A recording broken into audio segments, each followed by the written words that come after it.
Greetings, my respectable judges and my fellow debaters. My name is Thaha Albana Turmuzi, and I'm from SMAN 5 Bogor. It is such a great honor to be able to compete in a debating competition while in this worldwide COVID-19 pandemic. And of course, I'm doing it by staying at home, following the rules, being a good citizen. Right now, I am speaking as the affirmative team or the government team on this debate motion, which is this House would arrange students in classrooms based on their intelligence and academic performance rather than on their age. So we're talking about acceleration. To dive into more context, I would like to give you definitions of intelligence and academic.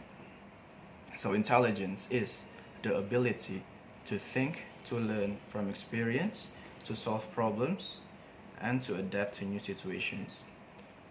While academic is used to describe things that relate to the work done in schools, colleges, universities, especially work which involves studying and reasoning rather than practical or technical skills. So we know that academic is not practical or technical skills, which only means that academic is in subjects like math, reading, science, writing, sociology, geography. Yeah, I mean, you know what I'm trying to get into here. So let me dive into my main arguments, my general arguments, which I will elaborate later on in my speech. Firstly, arranging students in classrooms based on their intelligence and not their age is giving the students competitive environment and motivation. Why, you might ask? Because if you are being put here in this competition, in this competitive environment, there is no way, no chance of you of slacking off. You will always be at your 100% because you don't want to lose to your neighbors, right? You'd always want to do your best at all time because you're always competing. There's no time for you to slack off. Second point is that the students can study at the same pace based on their ability, of course, based on their intellect, based on their intelligence and academic performances. What I'm trying to say here is, let me give you an example. Let's say that a school there's three classes of A, B, and C. A being the best of students, the most intellect one. B, the average one. C, let's just say they're less fortunate of minds, okay? And then the teacher is of course gonna give the same lessons, okay, the same lecture.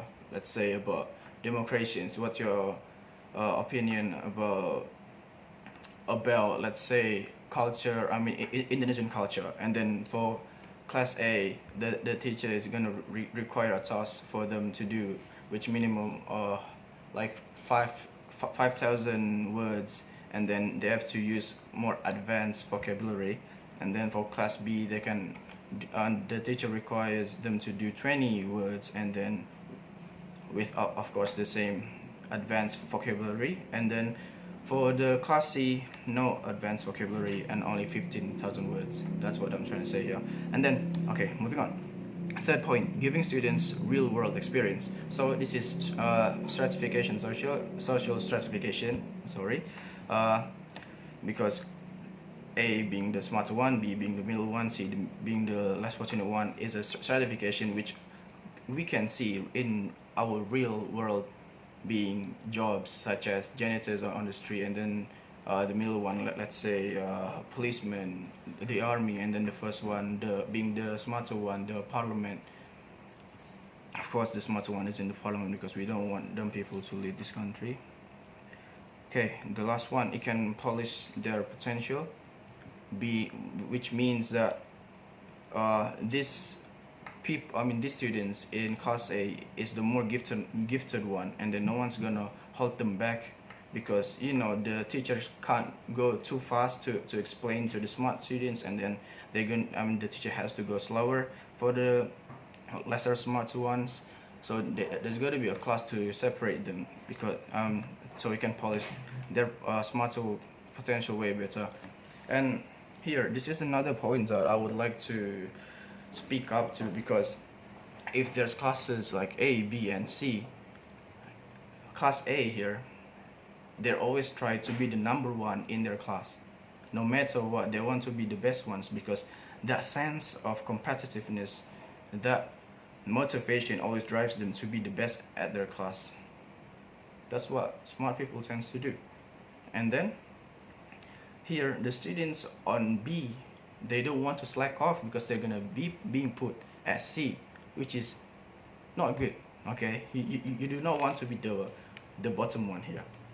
All right, so and then B, there's a motivation for B to be better, to do better, so they can move up to class A. All right, see what I'm getting here? And then for C, they will feel ashamed because they're on class C, so they have to do no matter what it takes to move up the ranks to get into class B. Okay, so these are actually the impacts, the positive impacts, of course, since I'm the government here, on arranging students in classroom based on their intelligence and performance and academic performance. Firstly, acceleration, that's what we call it, has been found to cause gifted students to outperform peers on future university stages and grades, career achievement and performance assessment. Secondly, effective administration involves ensuring students' readiness. Okay, so the student has to be ready to get accelerated, both academic and emotional, and providing necessary support and resources. Academic acceleration provides greater benefits than any approach such as differentiated instruction or enrichment. Research has provided no evidence of social or emotional maladjustments due to acceleration. Alright, so there's actually no psychological or like social negative impact of acceleration. And then academic acceleration contributes to meeting a gifted student's social and emotional needs by providing a better match peer group and removing them from a difficult social environment. So it matches them with their own the same ability.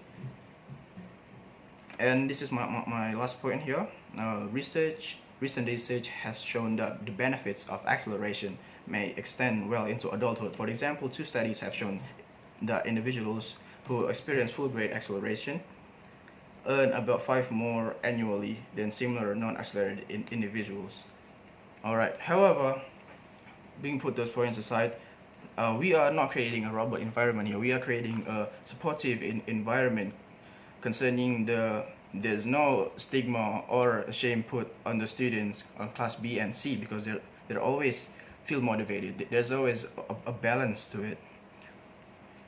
So yeah, those are main arguments. Thank you very much for paying attention to my speech, and I hope you all have a great day. Enjoy.